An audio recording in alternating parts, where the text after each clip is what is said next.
Good morning, Assalamu alaikum. This was the yesterday's mission of making this greenhouse using polythene, because for winters we need to grow some seeds which require a good temperature. Here it is. It's done nicely by me and my brother.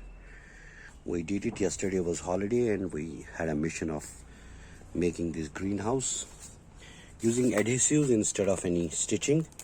I think this is done very nice. The temperature is increasing. Some seeds have been sown prior to making this greenhouse, but let's see how things shape up, because the temperature needs to be maintained. We will, inshallah, hopefully make the nursery of other seeds which don't come up during winters. It takes a lot of time because of the temperature, and we use the framework of this wire, because during winters the snow gets accumulated on this top, and it gets kind of bulge from inside, and you can see that this will help to retain the rigidity of the greenhouse. This is nice. As you can see, its head has pruned.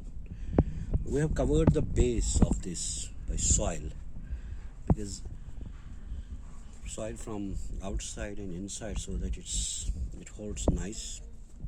Polythene, as you know, it doesn't disintegrate, so it will hold for long. The real litmus test for this greenhouse will come into force only when it snows, and snows heavy.